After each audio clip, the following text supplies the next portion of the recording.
Hey, everybody, I'm Mike Wendland, and this is one of our live broadcasts. We went unscheduled. This is a spur of the moment live broadcast, and I'm hoping that you guys will join us here and just use comments. We would love it if you'd use comments. All you have to do is type them up, and we will actually see everything that you are talking about, and we will be able to answer questions. We'll be able to do anything that, if you send us any information, we'll be able to answer them. And I'm going to ask you a question as well. So this is a impromptu live video. And we are going to talk for a while about one topic in particular. And I'll get to that in a couple of minutes. Let me update you with a couple of things that we're doing right now. We're coming to you back in Michigan. Jennifer and I arrived back in Michigan just last night. We are here in our studio where we record the podcast and where we record our videos. And we'll be here for a couple of weeks, actually for about a week, and then we hit the road again. So I am looking forward to getting your comments, and you can comment, you can write stuff. I see SD Regal is on. Love following your adventures. Thank you very much. I appreciate hearing that. That's always great to know.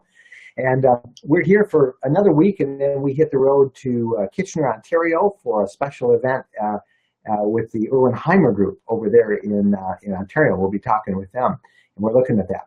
But I want to talk to you tonight about something that is, it came from our YouTube channel on a video that we did. Well, I think the guy was commenting on the video where we did a tour of our RV, and somebody says, we love our Roadtrek and plan many of our adventures. We're glad to hear that. That's always great to know. So anyway, this guy was on and he was looking at, I think it was a boondocking thing, or maybe it was a tour of our Roadtrek. And he wrote this kind of snarky comment. I mentioned it on our Facebook group, our Roadtrekking Facebook group. And he said something like, I just can't believe somebody would spend $100,000 on a, ready for this, depreciating asset. And for some reason, that really stuck in my craw. And I thought that I responded then, and I've since talked, and now I want to do a full-fledged blog post on it eventually. But I want your input on that. So the question is, how much is your RV worth to you? How much is it worth to you? Do you look at it as a depreciating asset? When I wrote this, I said, no, I said, first of all, yeah, they're expensive, but, so's a house, so's a second cottage, so's a summer home, so's a condo in Florida, whatever you want. You choose to get something because it's going to enhance your lifestyle. And that is certainly what our RV has done for us. It gives us an escape. It's an adventure. It's vacations. It gives us joy. I mean, I get a joy out of just looking at it sitting in my driveway, and that's how much fun it is. So it's more than just a depreciating asset. I use it as a second vehicle. We got rid of the second car we have. Here's Robert. He says, it's my home. There's no value to have a home on wheels. No, how can you calculate that? It really is, it's pretty hard to calculate that. It's pretty neat. So I'm watching all this stuff from this guy, and the more I started to think about it, the more I realized that it is not a depreciating asset, that it really is an appreciating asset. Wes Cox says, we've owned our RV for 5 months, and it's priceless. And I'm glad to see that. I think there's a way I can put your comments up here live, Wes. Next time somebody sends me one, I will try and do that and put it up there. So that's the question that I wanted to focus in with you guys is how much is your RV use worth to you? And we will kind of wander through that as we talk through. Wes says, here it is. This is Wes's comment. And he says, we've owned our RV for about 5 months. It's priceless to us simply from the memories we've made from this summer road trip that we did with our girls this year. Thank you, Wes. That's great. And here I got this one up. This is from Robert. He says, it's my home. He says, there is no value to have a home on wheels that I enjoy. There is. How do you set a value on that? And then somebody signed road trekking. That's really us. I don't know why my picture's showing up there, but we love our road trek plan many adventures around RV travels. So I would like to hear your comments, and just use the comments below. You simply just type in comments, and if you do that, we'll see your comments. I can pop them up on the screen, and we can add to them, and they'll stay up when this video goes up on our YouTube channel, where that guy and maybe other people will see it. So that's the question: is how much is your Roadtrek or your RV or your trailer or your Class A, whatever RV you have, or your tent, how much is it worth to you? Now, I mentioned, all those things a minute ago that we use and why we like it so much, but there are other reasons that I really like. First of all, I get to see North America. I get to go to places that I never would have gone before if we didn't have it with us.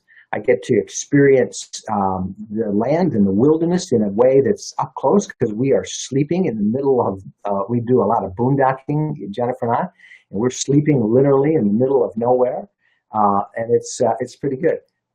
Let's see, somebody asked here, are you on the RV live? I'm not sure what you mean by am I on the RV. This is not the RV.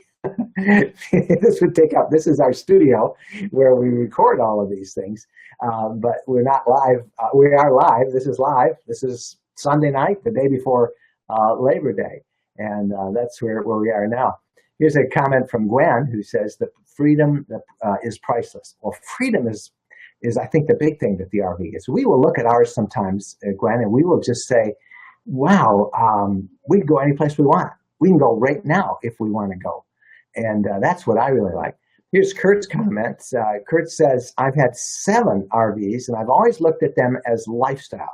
And you cannot put a price on freedom on the road. Well, very well said. Very well said. That is so true. Here's one from Mary Jane and Jeff. That'd be Mary Jane Curry, who is our RV recipes editor at roadtrekking.com.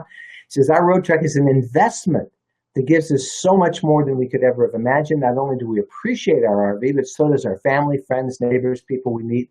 We're traveling in comfort and style and love our investment.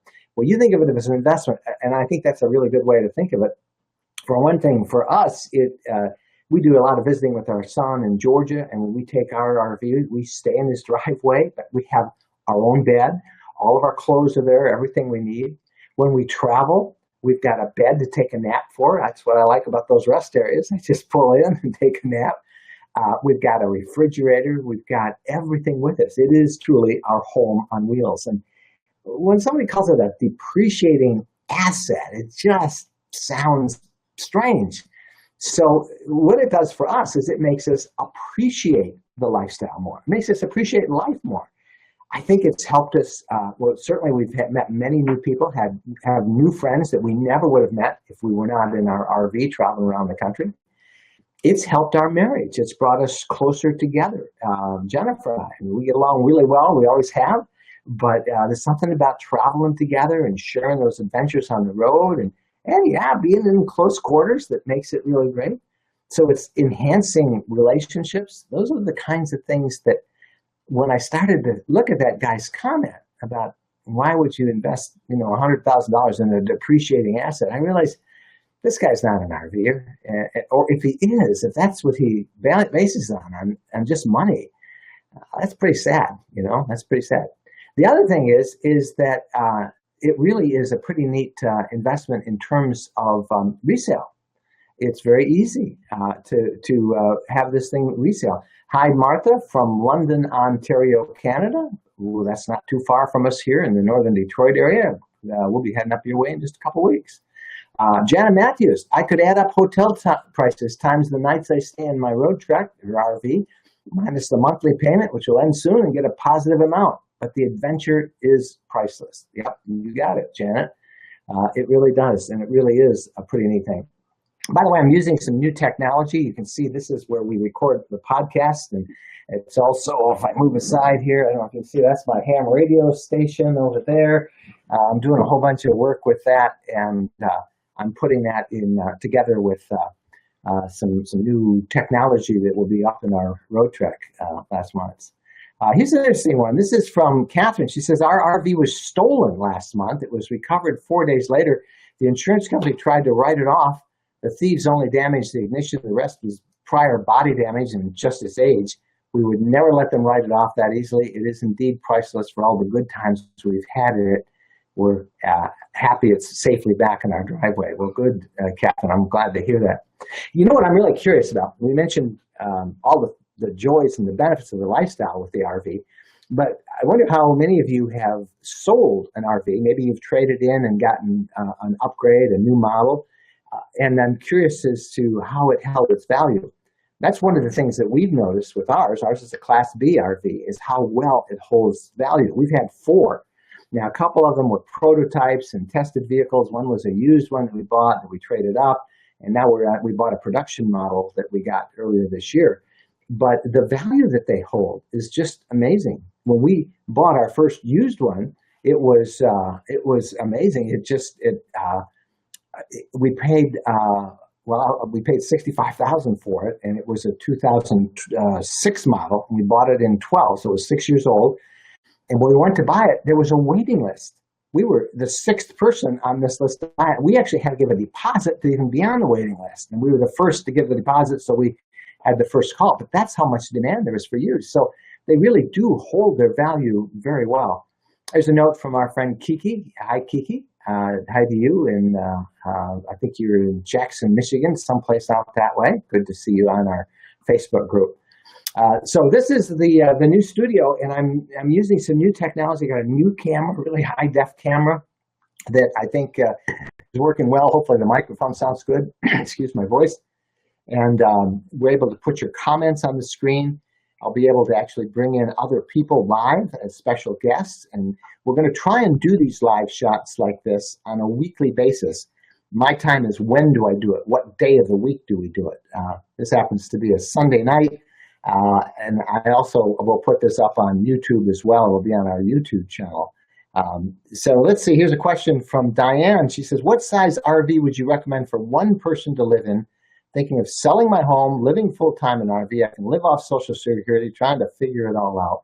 Well, you don't need a lot.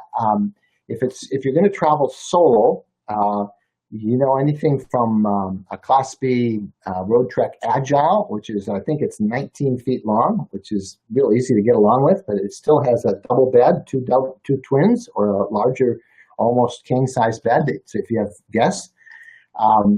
So it's hard to tell, but my advice to you, Diane, would be to go to an RV show. I don't know what part of the country you're in. You might just type that in real quick, what part of the country it is, and maybe I can give you a recommendation of something real quick. I believe next week, let's see, I know that there's a RV show in St. Louis coming up. I know the biggest RV show in the country is in Hershey, Pennsylvania, and that is September 15th, 16th, right in there. And that is a huge show where you can do some shopping. You can see it all. You're in Washington State by Puget Sound. So do a quick look at RV shows. Just type in Washington State RV shows, and you'll find some that are near you.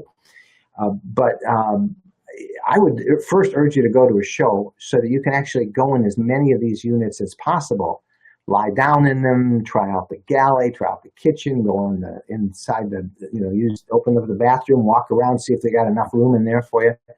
But I'd really urge you to try it out. That's the best thing.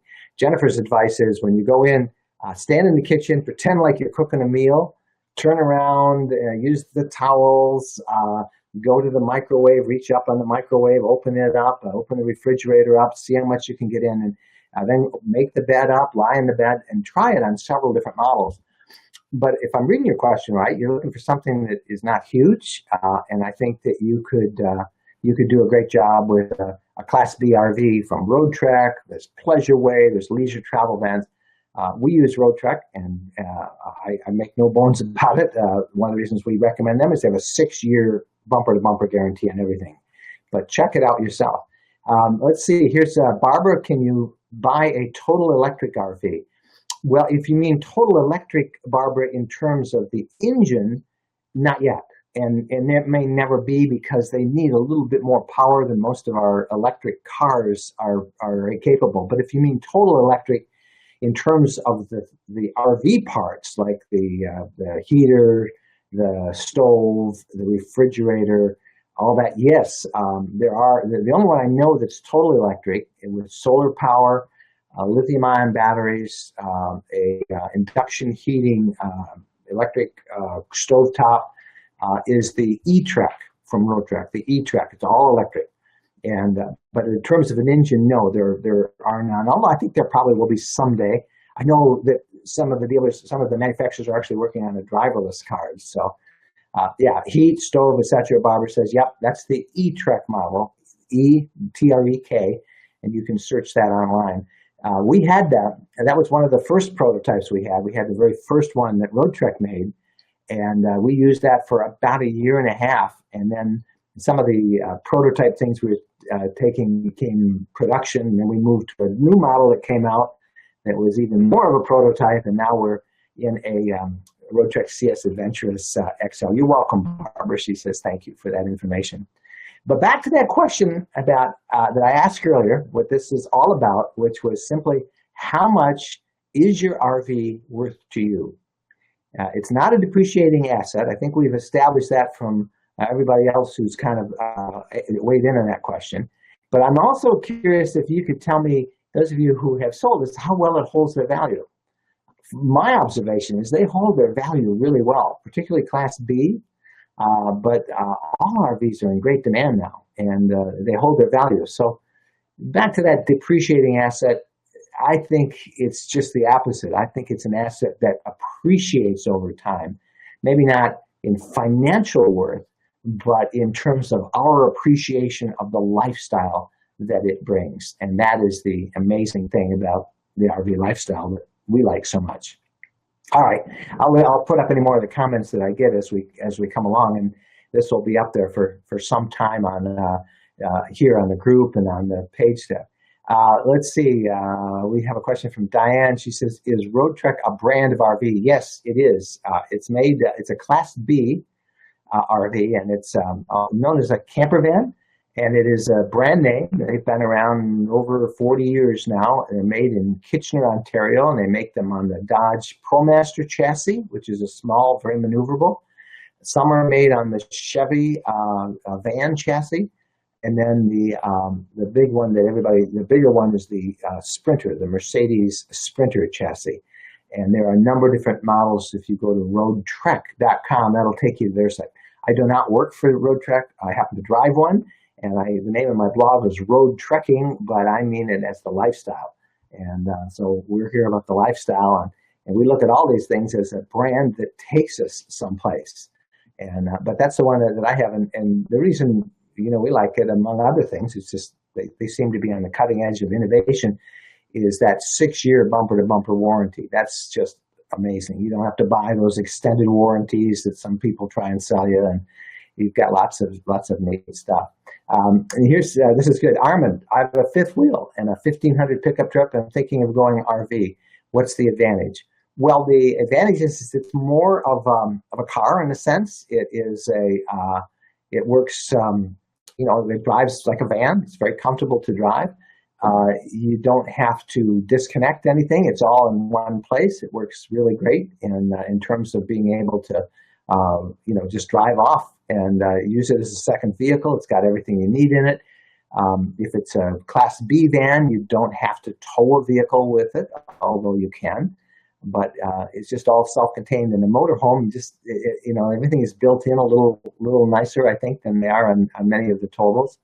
But it's a lifestyle choice. I mean, you have a 1500 truck, you can take that baby anywhere, and you probably have a lot more room in the fifth wheel. So, and if you stay in one place, and you've got the truck to take you around, and you don't have to unhook. So, I would urge you to look at them and see it. But if you're happy with what you have, stay with that. A lot of people love those fifth wheels.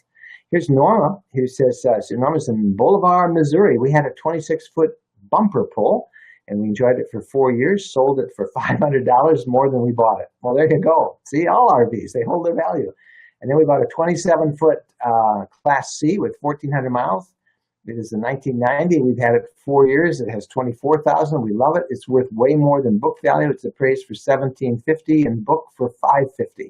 So there you go. They do hold their values. They really do, and that's pretty exciting to see as as they go, as people use them. This has been an amazing year for RV use. You know, the sales of RVs have skyrocketed over the last several years. They just keep increasing. The demand for them is huge. So back to that guy who claimed that he couldn't understand why we'd pay all that money for a depreciating asset. I think we've pretty much destroyed that. I'm going to use a lot of these comments in a blog post, and we'll probably talk about it in the podcast. And of course, this will not only appear here it'll appear on Facebook, it'll also appear on our YouTube channel. And I wanted to remind you about our YouTube channel, if I can, for a moment, if you have not been over there, because we're always putting new information up, and I'd love to have you be a part of our YouTube channel. Here's how to get to it. You just go to, I'll have to type it in. It's called the RV Lifestyle channel.com. And if you just go to RV, and let's see if I got that right. If I got that right, is that it? What happened to that? I didn't type that in very good, did I? It's the RV Lifestyle channel.com. You can check that out. I might not have typed that in very good as I was talking, but that's our YouTube channel, and I'd love it if you guys would subscribe to it. We put new videos up all the time. I think my screensavers went off, so I'll turn those back on so it's not all back and dark from there. Here we go. Will a family of 4, with 2 being young children, be too cramped in a Class B? I think it would. Now, I know people with a couple, a husband, wife, with 2 huge dogs. I've met a couple with 3 huge dogs, and they say it works out great. But I think for extended periods of time, if you're going to all stay in the RV, that's a pretty cramped existence, particularly as the kids get large. I don't know how old the kids. If they're very small, it might work. Now, we have gone a couple of times with our grandkids, and we've taken a tent. And, of course, Bo, our dog, and me are the ones who have to go out and sleep in the tent while the girls, Jennifer and the 2 granddaughters, all stay in the RV. So a lot of people do that. They'll bring a tent, and some people sleep in the tent outside, and that works good. If you have young kids, there are a couple, and it depends how many, what kind of an RV you have, what kind of a Class B. There are little beds that you can put across the driver and passenger side, and you can get some people there. Daniel says a 10-year-old and an 8-year-old. I think, just from my experience, I know it's done, but I think that would be a little cramped. And particularly as the kids get bigger, you can put 2 people real carefully, easily in the back, and either 2 twins or in the king. You can sleep 1 kid, maybe the 8-year-old could sleep up front, but then what are you going to do with the 10-year-old? So I think for extended periods of time, at least, that would be pretty cramped. It really is pretty tamped. Jeanette asks an interesting question. She says, do you have to be handy in the fix-it department if you want to be a full-timer in a 5th wheel? Well, I think that would help. Now, I should tell you, I'm not in a 5th wheel. I'm in a Class B motorhome, but I am the most unhandy person there is. Now, I know how to work computers, and I know a little bit about technology, but when it comes to, screwdrivers and trying to, fix stuff, this is about as far as I can go and tighten a couple of bolts or something, but that's about it. I'm not very handy at all, and I have not had any problems with getting help or getting our vehicle serviced. 5th wheel has a few more moving parts, but I don't think you need to know a whole lot there. If you have good road service and you've got a good, reliable tow vehicle, you're going to be okay. Most of the things that go wrong are easily fixed. There are mobile RV service guys all around the country that just do a tremendous job that you can call, and they will help a lot. Can a 32-foot Class C be big enough to stay in 6 months at a time? Sure can. That's a big place. Lots of people do it for 6 months at a time, and love it. I mean, I don't know how many people you're going to have in it, but that you can certainly do a whole family in a 32-foot Class C. Those are big vehicles. You'd want to have, I'm sure, a tow vehicle with it to bring a tow vehicle, so you can leave it in one spot and then use the tow vehicle to head to the store. But yeah, there are a lot of people that are full-timing, couples that are full-timing in a Class B.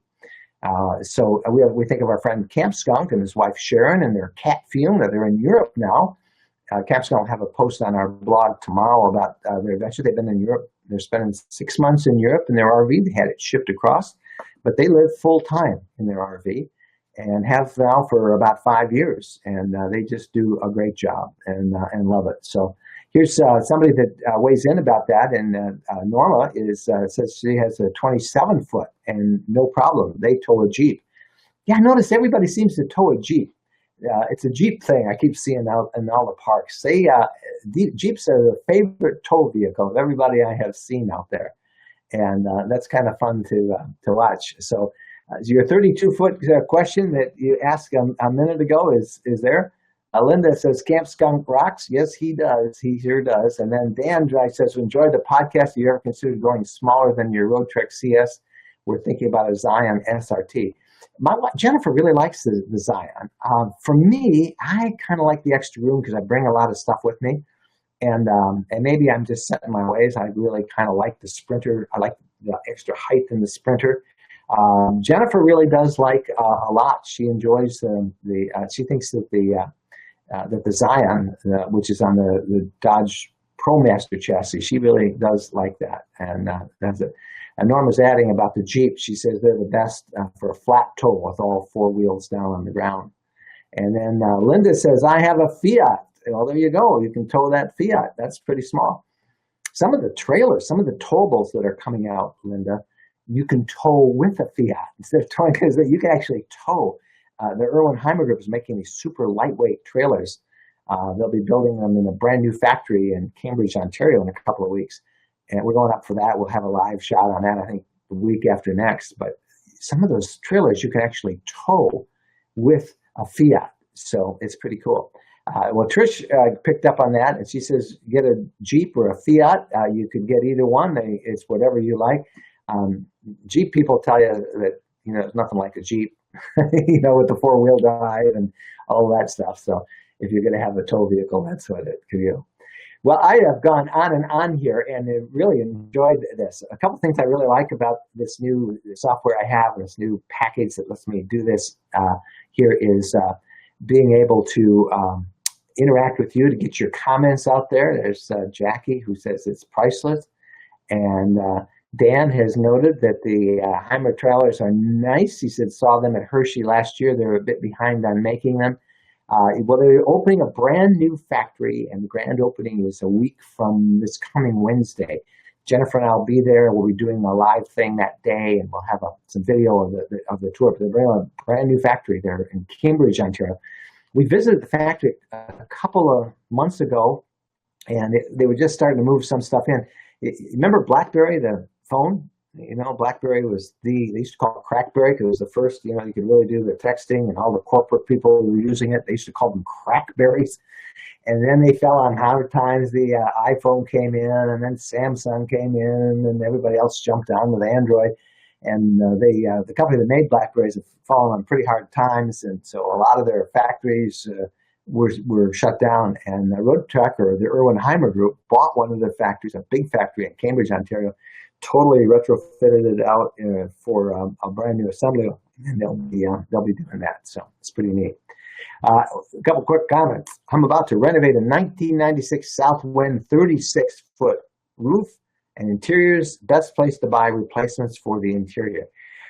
Andrew, I don't know. I don't know who even makes Southwind, if they make them anymore, but that's a specialty that, as I said earlier, I am not handy, so I wouldn't know where to go. I would imagine that you want to look at doing some custom stuff, though, because you're going to really make this thing nice. You're renovating it. You're making it, upgrading everything. You may want to talk to a cabinet maker. You may want to talk to some flooring people, some bed people to get the right comfort beds. Have fun with that. And do me a favor, when you get that up, share it. Give us a bunch of pictures, and let's talk. I'd love to maybe interview you, and we can do it live right like this if you got a camera or webcam and talk it. But congratulations, that's pretty cool. That is pretty cool. Somebody says, did you do a podcast name change? No, it's the RV podcast, and it has been that for some time. Sometimes it gets a little confusing, Dan, with that question, because we have roadtrekking.com. That's the blog, the RV lifestyle travel blog. And then the RV podcast, because in the podcast we talk about all sorts of different RVs. And then our YouTube channel is the RV Lifestyle channel, because we tend to write about different models and just the lifestyle. All of those three different platforms, the YouTube channel, the podcast, and the blog, they all are the same. We often have the same content. We repurpose it and sometimes show it a little differently. And now that we can go live on Facebook like this, it's pretty darn cool. And we do a lot of that. Well, I'm going to end this thing now because I'm getting tired of talking. This is a Sunday night. I wish all of you in the U.S. a very happy Labor Day. And I say that with some sadness because it is the end of the traditional summer season. Now, for those of us who are RVers, it's the start of what Jennifer and I think is the best season of all. We just took Bo for a walk out here and really enjoyed it. There's a Christmas to the air. It's like 58 degrees, and it's clean and clear. The trees are just starting to show a little bit of color, and we love this time of year. September, October are our favorite RV times, and they're also the time when you get in. Most of the RV parks are not nearly as crowded because the families with kids are back in school. So we hope that you can get out on the weekends over the next couple. We've got lots of stuff that we'll be doing. We're home for a week, and then we hit Cambridge, and then we've got lots of activities, and we'll be sharing all that on the podcast and on the blog and right here. You might also point out if there's a particular day of the week that's good. I'm going to try and do one of these live shots. I asked Jennifer to come down and do it, and she said that she didn't have her makeup on. I don't understand. Shouldn't need makeup. So I told her, but she just gave me a look and said, I got to give them more notice. I decided to do this on the last minute. So Trish says, where are we? Well, this is our studio. This is when we're in Michigan. This is where we do our podcast and when we do our videos. And I've got a ton of things we're going to, if I could, see if I can turn this over here and show you. Can you see?